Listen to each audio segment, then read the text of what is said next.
Hello there, welcome to Mono FM. It is Wednesday, 27th of September. I'm Kari. And I'm Isaac. Today's headline is United Nations warned of heightened risk of human trafficking for more than 800,000 Rohingya. According to CNN, a Rohingya is a Muslim minority who live in Myanmar's Rakhine state but are not recognized as citizens by the government. They have been denied citizenship by Myanmar for generations and are considered by human rights groups to be among the world's most persecuted people. The number of Rohingya Muslims who have fled to Bangladesh in the past month has risen to 436,000, escaping what the United Nations call textbook ethnic cleansing by the military in response to Rohingya insurgent attacks last month. Men, women, and children fleeing atrocities by Myanmar security force in the western state of Rakhine face a heightened risk of falling victim to human trafficking. Stephen Dujarric, spokesman for United Nations Security, General Antonio Guterres said. Some United Nations experts also released a joint statement calling on Myanmar's government to stop all violence against the minority Muslim Rohingya community and halt the ongoing persecution and serious human rights violations. Stating there have been credible allegations of serious human rights violations and abuses. The experts said Myanmar should provide uninterrupted humanitarian access to international organizations to assist internally displaced people.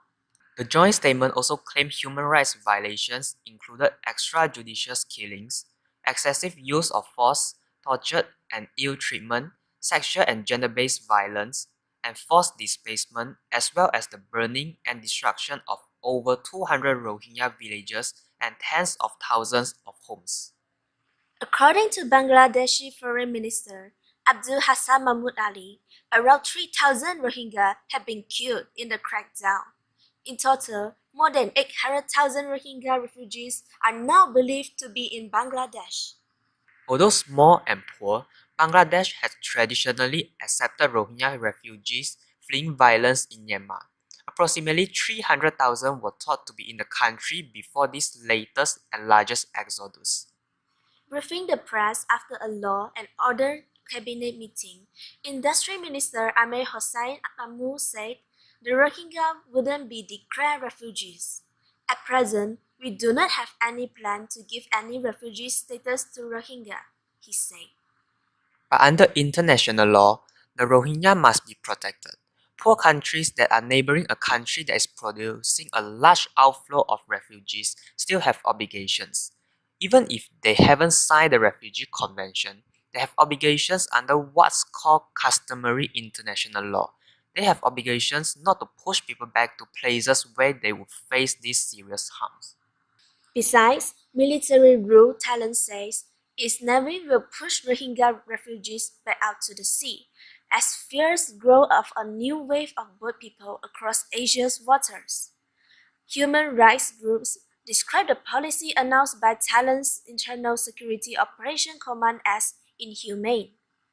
Analysts expect many of 436,000 Rohingya who have fled Myanmar's northern Rakhine state since August to be recruited by people smugglers and taken to the seas in unsafe boats to try to reach Thailand, Malaysia, Indonesia, and eventually Australia.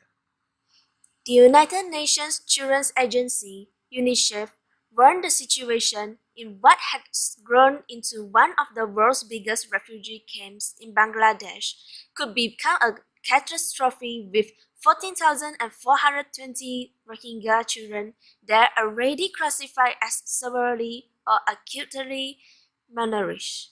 Investigations led to 102 people being convicted and sentenced to long jail terms, including a senior army general and 21 government officials. The crackdown resulted in a secondary crisis in which smugglers, fearing arrest, abandoned boatloads of refugees at sea. This is the evening news with Isaac and Kari. Stay tuned to our next news broadcast as we will going to talk about Tafi's tragedy. With that said, thanks for listening to Mono FM and we will see you folks soon. Thank you.